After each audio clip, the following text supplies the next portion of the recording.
नमस्कार, 20 मिनट में 20 खबर में आपका बहुत स्वागत है। मैं हूं आपके साथ सुमित गुप्ता।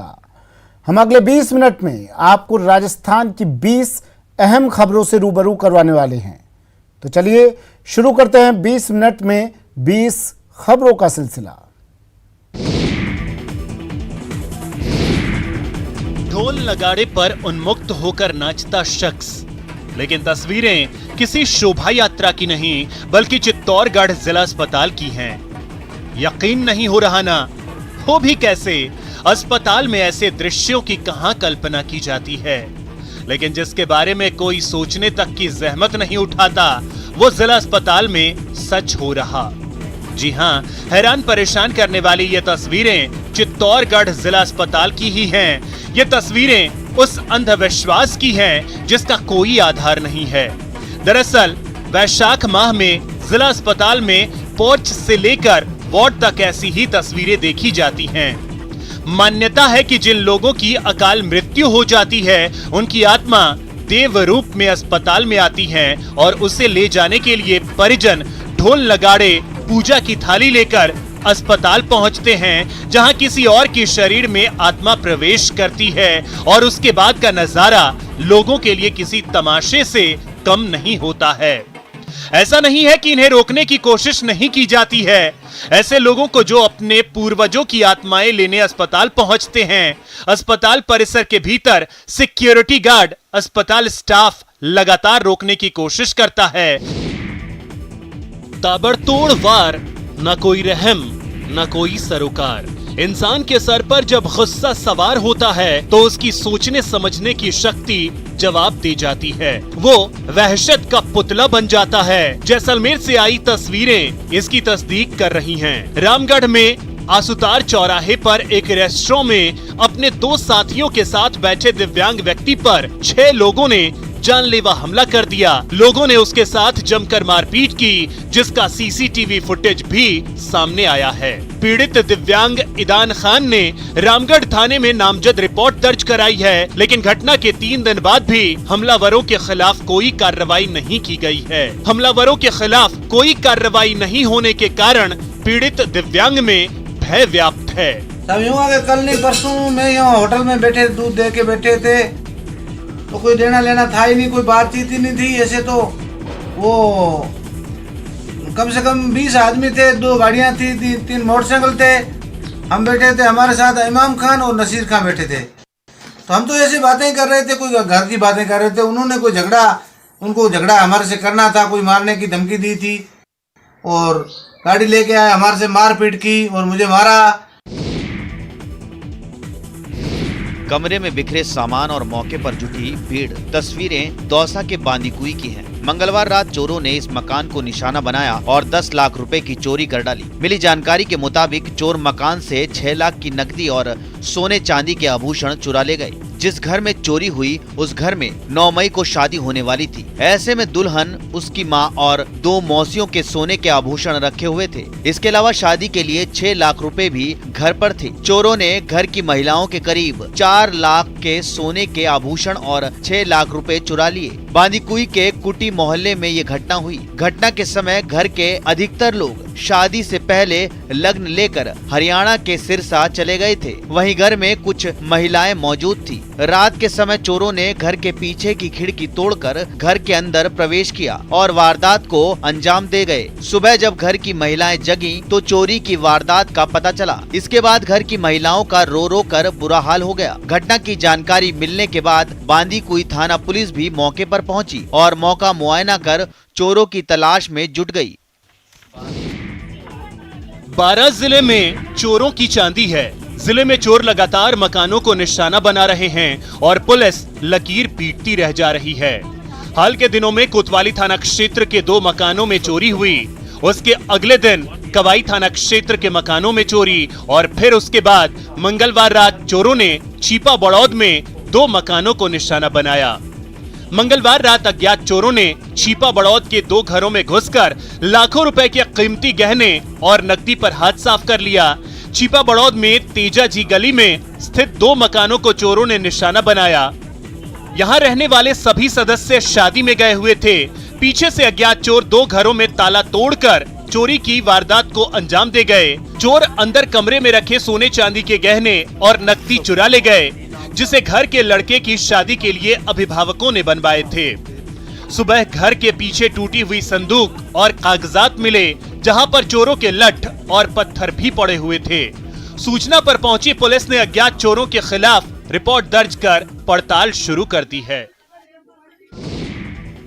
अस्पताल में दर्द से कराहते लोग और डॉक्टर से मरीजों का हालचाल जानते पुलिस वाले की तस्वीरें बीकानेर की हैं, जहां एक बार फिर से लापरवाही जान पर भारी पड़ी। एक पिकअप गाड़ी में क्षमता से अधिक सवारी होने के कारण पिकअप गाड़ी बेकाबू होकर पलट गई। इस हादसे में 3 की मौत हो गई, जबकि करीब 16 लोग घायल हो गए। सभी घायलों का पीबीएम के ट्रॉमा सेंटर में इलाज चल रहा है। सूचना के बाद अतिरिक्त पुलिस अधीक्षक अमित कुमार, सीओ सदर पवन भदौरिया और बिचवाल थानाधिकारी मनोज शर्मा मौके पर पहुंचे। बिचवाल थानाधिकारी मनोज शर्मा ने बताया कि बिचवाल थाना क्षेत्र के हुसनसर और गैरसर गांव के पास सवारियों से भरी पिकअप गाड़ी अनियंत्रित होकर पलट गई, जिसमें पिकअप में सवार एक बच्ची सुमन की मौके पर ही मौत हो गई। वहीं 2 की ट्रॉमा सेंटर में इलाज के दौरान मौत हो गई। मरने वालों के नाम मांगीलाल और मोहन हैं। इस हादसे में 3 लोगों की मौत हो गई, वहीं 16 लोग घायल हो गए। ये सभी लोग एक ही परिवार के हैं और बीकानेर में शादी की खरीदारी करने के लिए जा रहे थे, तभी यह हादसा हो गया। मरुधरा में तेज रफ्तार वाहनों का कहर थमने का नाम नहीं ले रहा है। वाहन चालक सड़कों पर नियमों की धज्जियां उड़ा रहे हैं, तय गति सीमा का बिल्कुल भी ध्यान नहीं रख रहे। परिणाम यह है कि लगातार सड़क दुर्घटनाएं हो रही हैं, जिनमें निर्दोष लोगों की दर्दनाक मौत हो रही है। सड़क पर खून से लथपथ पड़ा शख्स और मौके पर जुटे लोग। इस बार तस्वीरें सवाई माधोपुर की हैं। जिले के टोंक चिरगांव नेशनल हाईवे स्थित झाड़ गांव में मस्जिद के पास अज्ञात वाहन की टक्कर से बाइक सवार युवक की मौत हो गई, जबकि दूसरा युवक घायल हो गया। हादसे की सूचना के साथ ही खंडार थाना पुलिस मौके पर पहुंची और घायल को इलाज के लिए जिला अस्पताल पहुंचाया। वहीं पुलिस ने मृतक के शव का पोस्टमार्टम कराने के बाद शव परिजनों को सौंप दिया। खंडार थानाधिकारी भगवान लाल के अनुसार मृतक इटावदा निवासी बनवारी सैनी है, वहीं घायल युवक इटावदा निवासी दिलखुश सैनी है। थानाधिकारी के अनुसार दोनों युवक शेरपुर से लौट रहे थे, तभी छाण में मस्जिद के नजदीक अज्ञात वाहन ने बाइक को टक्कर मार दी। गौरतलब है कि सड़क दुर्घटनाओं में मरने वालों की संख्या के मामले में भारत दुनिया में सबसे ऊपर है। देवा गुर्जर हत्याकांड के मुख्य आरोपी और इनामी भैरू गुर्जर पर शिकंजा कसने के लिए अब उसके आलिशान मकान को ध्वस्त करने की तैयारी की जा रही है। पुलिस ने बदमाश भैरू गुर्जर की 2 कारों को भी जब्त कर लिया है। शातिर बदमाश ने चेचट के एक गांव में करीब 4 बीघा चारागाह पर कब्जा कर उस पर आलिशान मकान बना लिया है। अब पंचायत, पटवारी, तहसीलदार, पुलिस और एसआईटी की टीम मिलकर अतिक्रमण कर बनाए गए आलिशान भवन को ध्वस्त करने की तैयारी कर रही है। बता दें, शातिर बदमाश भैरू गुर्जर पिछले 1 महीने से फरार है। पुलिस की टीम कोटा ग्रामीण, झालावाड़, एमपी बॉर्डर के आसपास के जंगलों को खंगाल रही है, लेकिन अभी तक आरोपी का सुराग नहीं मिला है। पुलिस अब तक भैरू गुर्जर के बेटे कालू व भाई बाबूलाल गुर्जर समेत 24 आरोपियों को गिरफ्तार कर चुकी है, लेकिन तमाम प्रयासों के बावजूद शातिर बदमाश भैरू गुर्जर पुलिस की गिरफ्त से दूर है।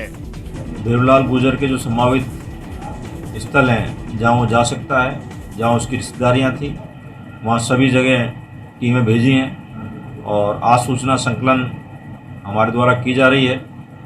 इसके अलावा जो इसके द्वारा चारागाह भूमि पर कब्जा किया है और कब्जा करके जो मकान वगैरह बनाया है, उस संबंध में भी हम ग्राम पंचायत से रिकॉर्ड ले रहे हैं और ग्राम पंचायत इसके अंदर जो लीगल कार्रवाई है वो करेगी। पुलिस गिरफ्त में लाचारी का पुतला बने ये वो आरोपी हैं जिन्हें दबोचने के लिए पुलिस ने एड़ी चोटी का जोर लगा दिया था। पुलिस की रात दिन की मेहनत रंग लाई और शातिर दबोच लिए गए। अजमेर जिले की रूपनगढ़ थाना पुलिस ने 2 दिन पहले रात के समय सलीमाबाद रोड पर 2 युवकों के साथ मारपीट और लूट के आरोप में इन चारों को गिरफ्तार किया है। खास बात ये कि पुलिस ने सिर्फ 30 घंटे में ही न सिर्फ वारदात का खुलासा किया बल्कि आरोपियों को उनकी औकात भी दिखा दी। जी हां, पुलिस ने मामले में शामिल 4 आरोपियों को गिरफ्तार किया है और उनसे लूट की 50,000 की राशि भी बरामद कर ली है। पीड़ित शादी समारोह से लौट रहे थे और उसी दौरान सुनसान सड़क देख बाइक सवार आरोपियों दीपेंद्र सिंह, बाल मुकुंद, भंवरलाल और राजू गुर्जर ने उनके साथ मारपीट कर 50,000 रुपए सहित सोने के आभूषण लूट लिए। पुलिस में शिकायत करने के तुरंत बाद नाकेबंदी और मुखबिर तंत्र को सक्रिय कर पुलिस ने वारदात में शामिल 4 आरोपियों को गिरफ्तार कर लिया। अलवर जिले के रामगढ़ में कस्तूरबा गांधी बालिका छात्रावास की 100 छात्राएं पिछले 2 वर्ष से पानी की एक एक बूंद के लिए तरस रही हैं। पानी आता तो पर कम आता है, मोटर में पानी कम है इसलिए। विभागीय अधिकारियों से लेकर रामगढ़ विधायक साफिया जुबैर से लगातार मिन्नतें करने के बावजूद छात्रावास में पेयजल की व्यवस्था नहीं हो पाई। कस्बे के बहादुरपुर मार्ग पर स्थित छात्रावास में पेयजल की आपूर्ति का इकलौता साधन सरकारी स्कूल का बोरिंग था, जिसके सूख जाने के बाद छात्राओं का छात्रावास में रहना दूभर हो गया है। छात्रावास में 100 छात्राओं के बीच पेयजल के लिए अब एकमात्र सरकारी नल है, जिसमें पूरे कस्बे की तरह 2 दिन में 30 मिनट की सप्लाई में मात्र 150 लीटर पानी आता है। हॉस्टल में पानी की समस्या के कारण बच्चियों को बाहर जाना पड़ता है। मैं खुद उनके साथ चल करके जा करके बाई हैंड वो बच्चियां लाती है पानी और तब पूर्ति करते हैं। पीने का पानी भी बच्चियां काफी बाहर से लेके आती है। सड़क पर उमड़ा हुजूम और लोगों को समझा बुझाकर वहां से हटाने में जुटा प्रशासनिक अमला। तस्वीरें सवाई माधोपुर की हैं। कुशाली दर्रा के पास रणथंभौर के जंगल में सड़क के नजदीक टाइगर का मूवमेंट होने से सड़क पर लोगों का हुजूम उमड़ पड़ा। सड़क के नजदीक झाड़ियों में छिपे टाइगर को देखने के लिए मौके पर लोगों की भीड़ लग गई, जिसके चलते खंडार मार्ग पर जाम लग गया। सूचना पर वन विभाग की टीम मौके पर पहुंची और लोगों को मौके से हटाने का प्रयास किया, लेकिन लोग टाइगर की एक झलक देखने के लिए अड़े रहे। लोगों को हटाने के लिए वन विभाग की टीम को खासी मशक्कत करनी पड़ी। सहायक वनपाल सीमा मीणा ने बताया कि सड़क के नजदीक टाइगर का मूवमेंट होने से सड़क पर लोगों की भारी भीड़ लग गई, जिससे सड़क पर जाम लग गया। वन विभाग की टीम ने बड़ी मुश्किल से लोगों को मौके से हटाया, तब जाकर यातायात सुचारू हो पाया।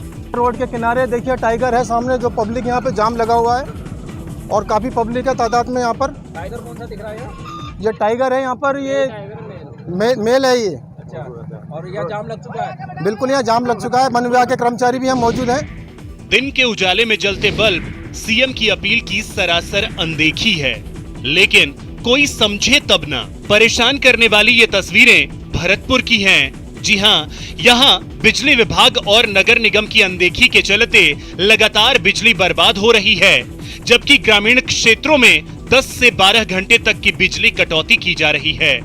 नगर निगम क्षेत्र और नगर पालिका क्षेत्रों में लगे विद्युत पोलों पर दिन में भी लाइट जलती रहती है, लेकिन कोई भी अधिकारी इस ओर ध्यान नहीं दे रहा।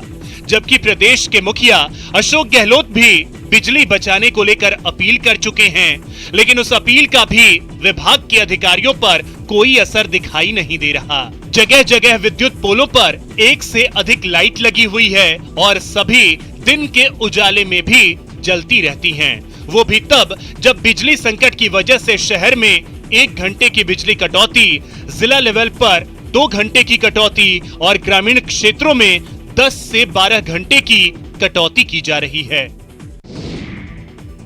अलवर जिले के रामगढ़ में विकास के नाम पर सरकारी बजट को किस तरह ठिकाने लगाया जा रहा है, इसका एक नायाब उदाहरण इन दिनों देखने को मिल रहा है। 10 दिन पूर्व रामगढ़ नगर पालिका ने रामगढ़ के मुख्य बाजारों से लेकर वार्डों में डस्टबिन लगवाए थे, लेकिन भ्रष्टाचार के खेल के चलते कचरा पात्र हवा में उड़ गए, कबाड़ बन गए। कई वार्डों के लोगों ने कचरा पात्रों की जमीनी हकीकत से अवगत कराया, तो कई कचरा पात्र फ्रेम से अलग होकर कचरे के ढेर में पड़े मिले। ज्यादातर डस्टबिन फ्रेम सहित उखड़कर औंधे मुंह पड़े दिखाई दे रहे। कस्बे में कुल 164 डस्टबिन लगाने का टेंडर होने की बात तो पालिका अधिकारी बता रहे हैं, लेकिन डस्टबिन लगाने का टेंडर कितने में हुआ और प्रत्येक डस्टबिन की कीमत से लेकर टेंडर धारक फर्म का नाम तक बताने को कोई अधिकारी और कर्मचारी तैयार नहीं है। उपयोग में आने से पहले ही सड़कों पर फ्रेम सहित उखड़कर बिखरे डस्टबिन को लेकर जब पालिका अधिशासी अधिकारी घमंडी राम मीणा से सवाल किए गए तो उन्होंने जांच कराने का फरमान सुना दिया, जबकि पालिका अभियंता और अधिशासी अधिकारी डस्टबिन की कीमत बताने को तैयार नहीं हुए।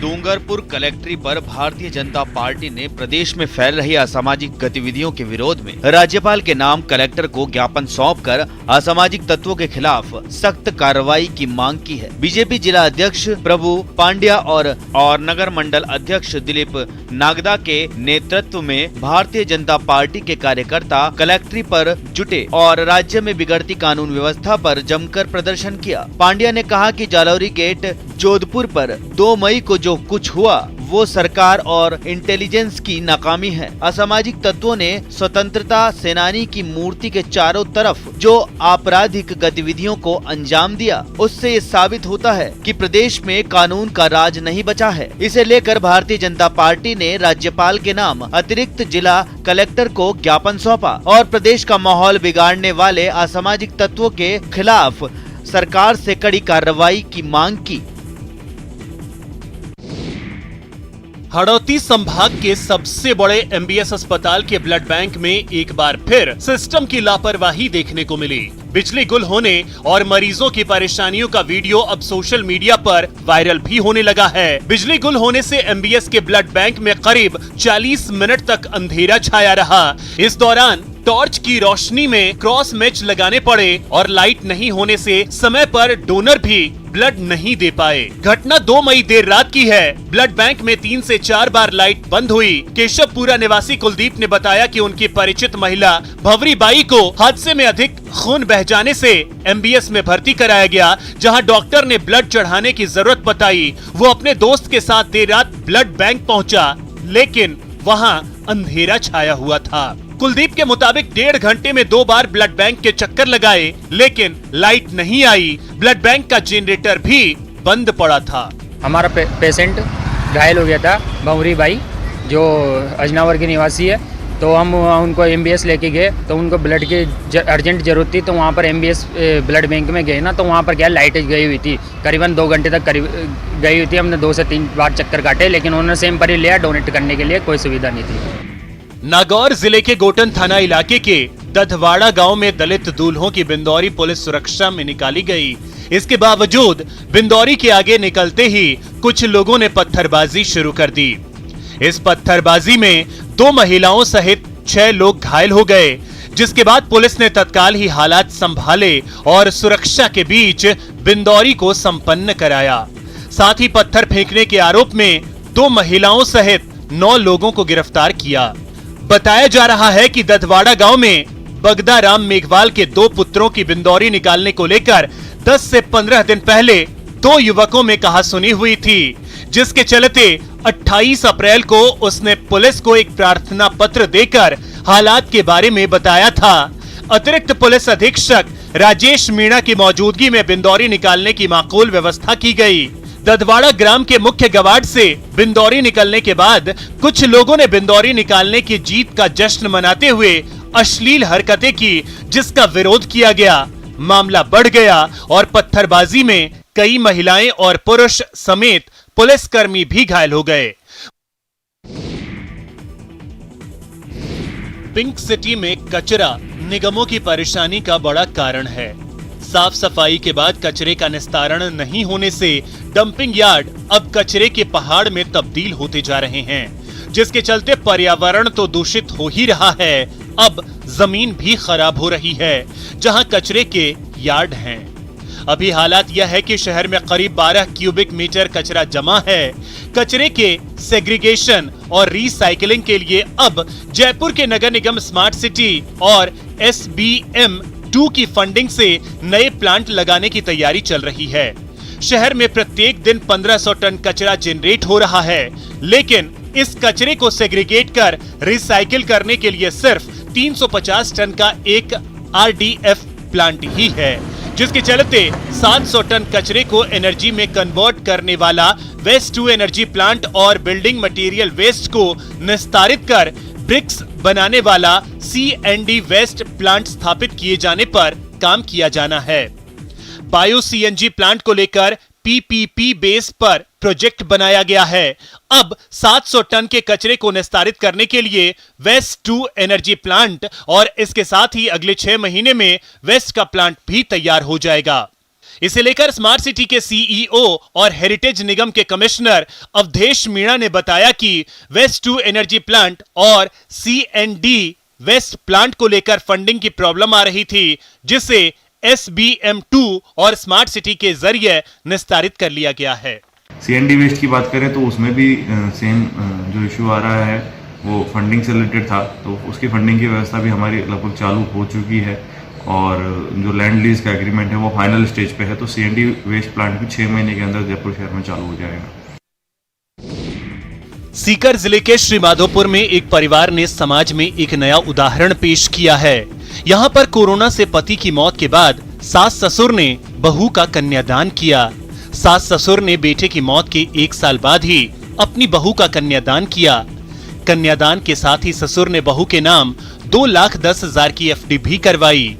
खास बात यह है कि बहू की जिस युवक से शादी हुई है उसकी पत्नी का भी निधन 1 वर्ष पूर्व हुआ है। जानकारी के अनुसार पुष्पनगर निवासी रमेश सोनी के बेटे मुकेश सोनी की शादी लोसल इलाके के रहने वाले शिव भगवान सोनी की बेटी पूजा से हुई थी। पिछले साल पूजा का पति मुकेश कोरोना की चपेट में आया और कुछ दिन बाद ही उसकी मौत हो गई। इसके बाद मुकेश की पत्नी पूजा उदास रहने लगी। ऐसे में ससुर रमेश सोनी ने उसका घर दोबारा बसाने की सोची और बहू के लिए वर ढूंढना शुरू कर दिया। इसके बाद रिश्तेदारी के जरिए रमेश सोनी की मुलाकात जयपुर के रहने वाले नागरमल सोनी से हुई, जिनके बेटे कैलाश की पत्नी का भी पिछले साल निधन हो चुका था। ऐसे में दोनों परिवारों ने कैलाश और पूजा को मिलवाया। इसके बाद मंगलवार को सीकर के रैवासा धाम के जानकीनाथ मंदिर में दोनों ने 7 फेरे लिए।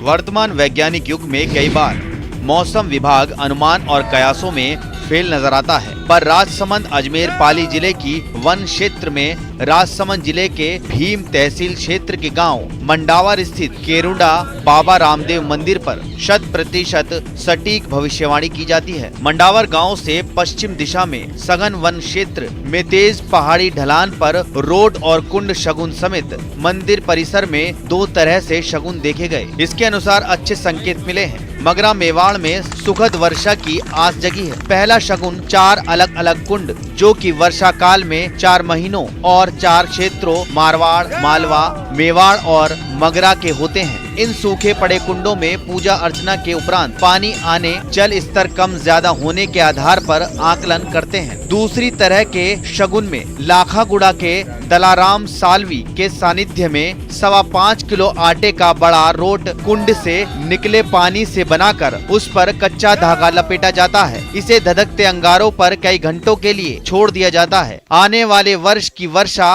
अच्छा होने पर इसका कच्चा धागा नहीं जलता। वर्षा की भविष्यवाणी 2 तरह से होती है, एक तो कुंड शगुन के अनुसार और दूसरा है रोड शगुन के अनुसार। इस बार की वर्षा की जो भविष्यवाणी है अच्छी और सुखद आस को लेकर ये भविष्यवाणी की गई है। आने वाले वर्ष में मेवाड़ और मगरा में अच्छे खुशहाली के संकेत मिले हैं। पोखरण क्षेत्र में खाकी ने एक मिसाल पेश की है जिसकी हर कोई प्रशंसा करता नजर आ रहा है। पोखरण के नोख गांव के कुम्हारों का बास में आयोजित एक शादी समारोह के दौरान जब बड़ी संख्या में पुलिसकर्मी कई वाहनों पर सवार होकर पहुंचे तो एक बार की लोग चौंक गए। लेकिन जब पुलिसकर्मी वाहन से उतरते समय हाथों में कपड़े, सामान से सजी थालियां लिए हुए दिखे तो लोगों ने राहत की सांस ली। पुलिस वाले यहां थाने के रसोइये के बच्चों की शादी में मायरा भरने पहुंचे थे। गौरतलब है कि पुलिस थाने में गत 4 वर्षों से कुम्हारों का बास निवासी रामचंद्र कुम्हार रसोइये के रूप में काम करता है। मंगलवार को उसके बच्चे की शादी थी। इस दौरान थाने में कार्यरत पुलिस कर्मियों ने बच्चे की शादी में मायरा भरने का निर्णय लिया। इसके बाद मायरा भरने की रस्म अदा की गई। इसके तहत पुलिस कर्मियों ने